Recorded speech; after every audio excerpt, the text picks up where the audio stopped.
Thank you. I think that's an excellent question. So I was in New York City about a week ago to talk to different UN agencies in dealing with human rights issues across the world.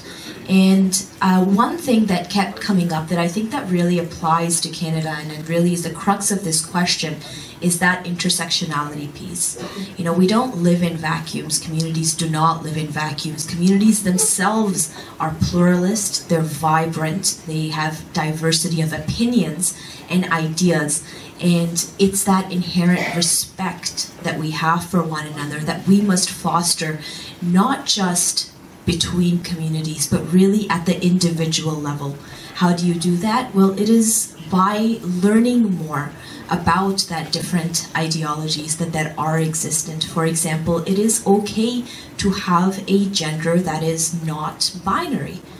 But a lot of communities, within communities, a lot of people are not aware of these kind of issues. And I think that when we educate more at that personal level, it helps in really spreading out, branching out to a community, to more tolerance, to more respect within a community. And I can give you the example of the Muslim community, which is so pluralistic, it is so diverse within itself, where people come from all across the world that practice this faith. Doing crime. It seems like such a simple, simple reason. What's this got to do with M103? You guys are sidestepping the subject all the way.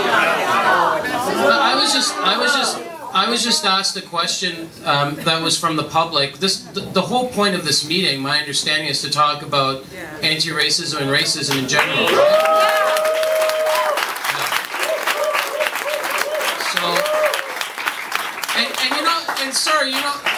We even stopped the whole meeting for you to give you a chance to ask your question. So you have to be fair with us too.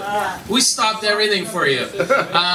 So, at the end of the day, I think that as a society, for example, if you take, in the Toronto District School Board, when we started to collect disaggregated race-based data, you could actually identify, you could say, well, what's happening in the west end of the city when it comes to, just say, for example, my heritage, I have a Grenadian background. You could actually say, well, how are grade 10 girls doing in French in the west end of the city as a community? And you take that information, if they're doing poorly, then you can put in programs specifically to take on some of those challenges.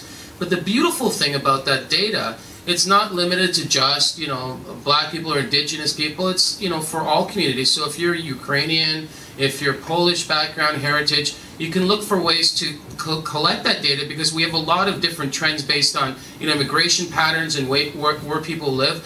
And we as policymakers, but I think more importantly as community members, we could actually dig a bit deeper to figure out why is this happening in some neighborhoods and why is it not happening in other neighborhoods, and look for ways to better position young people for success. In the child welfare system, the population in Toronto of black community is under 10%, but 47% last year, the kids in care are black. We have to ask the question, well, why is that the question?